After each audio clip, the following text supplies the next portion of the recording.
kita mulai dari soal yang pertama. Untuk soal yang pertama, kata kuncinya di sini adalah malas menyusu ya. Malas menyusu, kemudian bayinya kuning di daerah wajah, tanda vitalnya dalam batas normal, bilirubinnya 10 dan dia ini adalah hari kelima. Nah, berarti kalau misalnya dia terjadi lebih dari 24 jam, kemudian penyebabnya adalah karena kurang ASI, lalu kuningnya hanya di daerah wajah saja, berarti Kramer 1, dan bilirubinnya di bawah 14, maka dia masuknya ke dalam ikterus fisiologis ya. Kalau ikterus patologis, dia munculnya kurang dari 24 jam, kemudian zona Kramernya dia pewarnaan kuningnya sampai dengan telapak tangan dan kaki, zona Kramer 5, kemudian kadar bilirubinnya untuk yang patologis itu biasanya, ini patokannya beda-beda ya, tiap rumah sakit ada yang 14, ada yang 15, ada yang 16 ya. Jadi kadar bilirubinnya di atas 14 itu sudah mengarah ke ikterus patologis. Nah, karena itu jawabannya untuk soal ini adalah yang C. Kemudian kita ke soal berikutnya. Di soal ini kata kuncinya adalah bayinya tampak sehat, aktif, kemerahan, menangis kuat, ada benjolan di kepala yang teraba lunak dan melewati sutura. Nah, kalau dia teraba lunak berarti dia isinya cairan. Karena kalau dia berisinya darah, darah itu kan cenderung konsistensinya lebih kental gitu ya, sehingga dia terabanya tidak akan terlalu lunak tapi agak keras. Kemudian karena dia melewati sutura, maka khasnya menjadi ke kaput subsedanium. Karena cefalhematom itu dia tidak akan melewati batas sutura. Ya, jadi kalau ini kepala, kemudian dia ini sutura, batas sutura tengah-tengahnya kepala itu dia terlewati, berarti ini sefal. Kaput. Tetapi kalau misalnya benjolannya hanya sebelah saja di sisi kanan atau di sisi kiri saja dan tidak melewati batas sutura, maka dia masuknya ke dalam cefalhematom. Ya, hematom itu darah isinya, kalau kaput subsedanium isinya adalah air atau cairan. Oke, kemudian soal selanjutnya.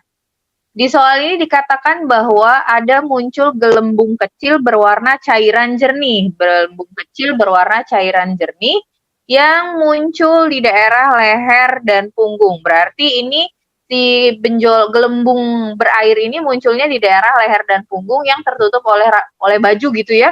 Nah, kalau begitu yang sering terjadi pada daerah yang tertutupi oleh baju itu adalah miliariasis atau disebut juga dengan istilah biang keringet ya, kalau orang awam bilangnya miliariasis itu adalah biang keringat. Ya, dia berupa gelembung kecil gitu ya yang berisi cairan jernih. Kalau seborea, ada yang masih ingat seborea itu apa? Kerak pada kepala. Kerak pada kepala. Kalau oral thrush? Keputihan pada langit-langit mulut. Ya, pewarnaan putih akibat jamur pada langit-langit dan lidah bayi atau pipi bagian dalam. Kemudian kalau filariasis ini harusnya bukan pakai V ya, tapi pakai F.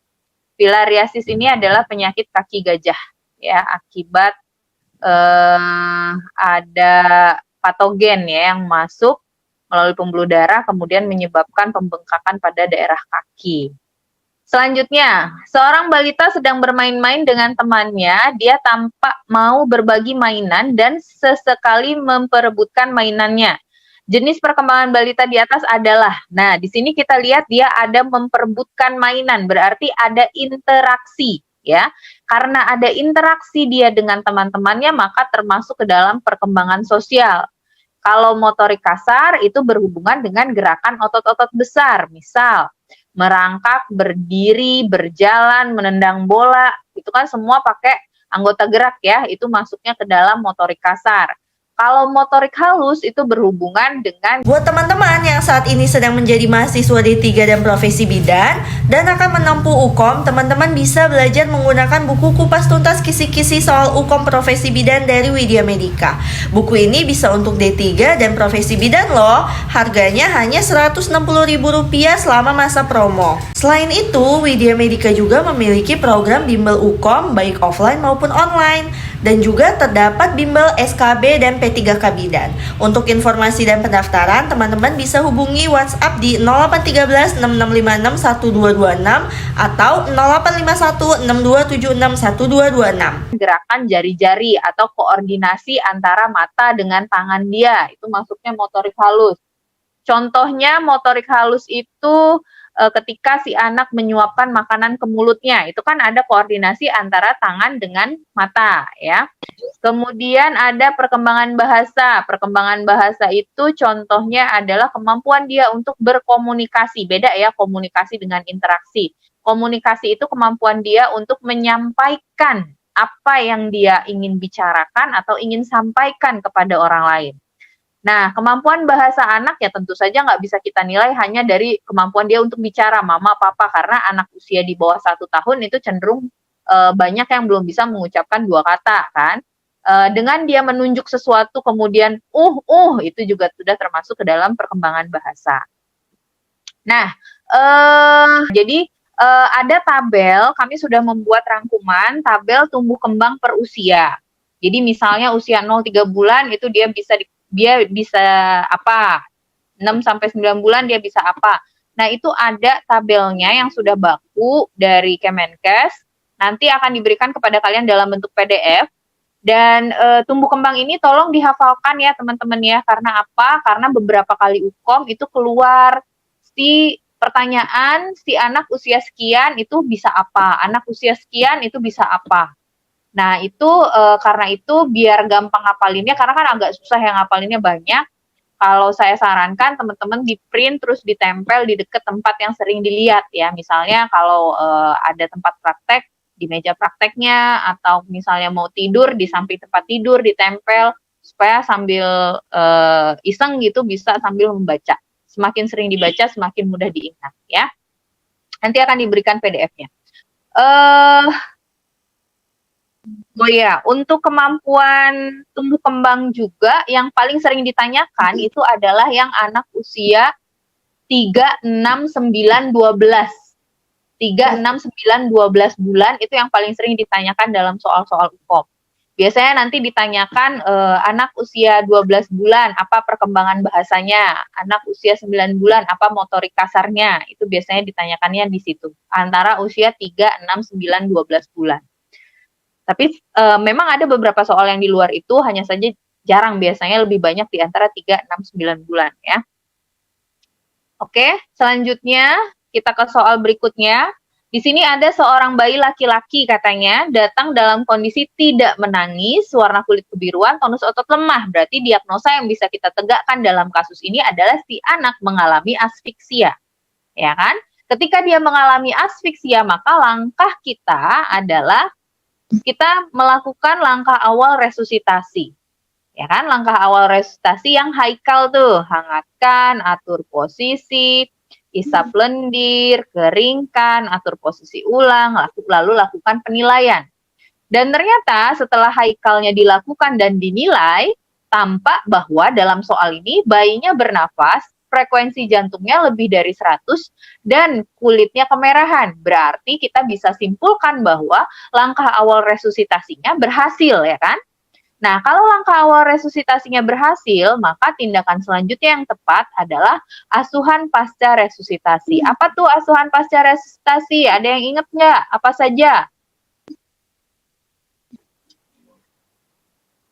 Kalau misalnya haikalnya berhasil, asuhan pasca haikalnya apa? Pasca resusitasinya? Lupa? Nah, kalau lupa, diingat lagi ya, asuhan pasca resusitasi itu adalah yang pertama kita lanjutkan dengan IMD, kemudian pemantauan atau observasi tanda-tanda vital. Ya, jadi dilanjutkan dengan pemberian asuhan BBL normal sesuai dengan jamnya. Jadi misal kita udah selesai nih lakukan resusitasi berhasil, rangka awal resusitasi berhasil, maka kita letakkan si bayi di atas dada ibu untuk melanjutkan IMD. Kemudian setelah IMD-nya selesai, sambil IMD itu kan kita observasi tiap 15 menit ya, kalau lagi IMD ya, kita observasi tiap 15 menit. Kemudian setelah 1 jam, misalnya bayinya berhasil menyusui, maka kita lanjutkan dengan pemberian HB0 dan sebagainya, ya. Kok HB0 dulu sih? Pemberian Sitka, salep mata dulu ya. Nanti setelah itu baru HB0. Oke. Selanjutnya. Dalam soal ini dikatakan bahwa ibu bersalin 4 hari yang lalu, bayi malas menyusu sejak 2 jam. Bayi mengalami pewarnaan kuning di permukaan kulit tubuh bagian atas. Apa diagnosa yang bisa kita tegakkan untuk kasus ini? Ikterus fisiologis, ya betul sekali. Karena dia terjadi di atas 24 jam, pewarnaannya hanya di tubuh bagian atas, berarti kan kalau nggak Kramer 2 itu ya, tubuh bagian atas. Nah, terus apa asuhan yang tepat? Karena di sini kata kuncinya adalah bayinya malas menyusu, ingat bahwa salah satu faktor penyebab terjadinya ikterus fisiologis itu adalah karena si bayinya kurang mendapatkan cukup asupan cairan dari ibu atau kurang mendapatkan ASI, maka asuhan yang lebih tepat itu adalah menganjurkan ibu untuk memberikan ASI tiap 2 jam. Nah, ada sebenarnya gini, kalau mau ngikutin evidence base ya, kalau mau ngikutin evidence base yang baru di Association of American Pediatrics, itu sekarang itu sudah tidak dianjurkan lagi menjemur bayi untuk mencegah terjadinya kuning atau ikterus. Ya, karena di situ alasannya evidence base-nya adalah manfaatnya lebih sedikit daripada risikonya.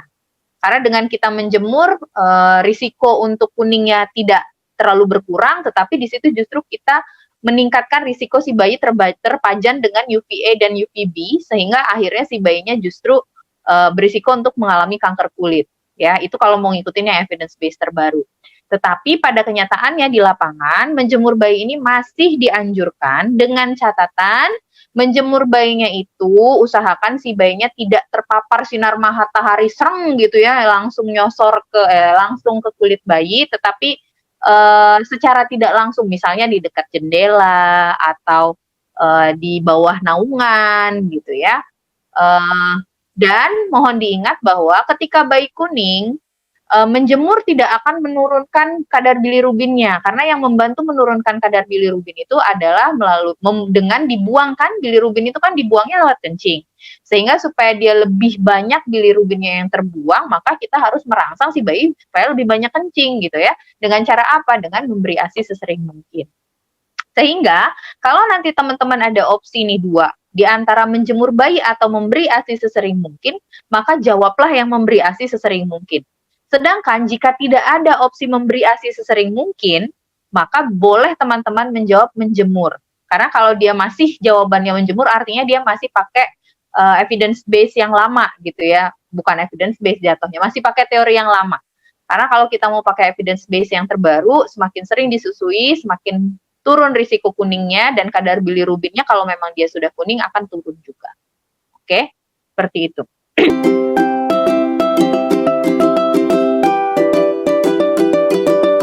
Buat teman-teman yang saat ini sedang menjadi mahasiswa D3 dan profesi bidan dan akan menempuh UKOM, teman-teman bisa belajar menggunakan buku kupas tuntas kisi-kisi soal UKOM profesi bidan dari Widya Medica.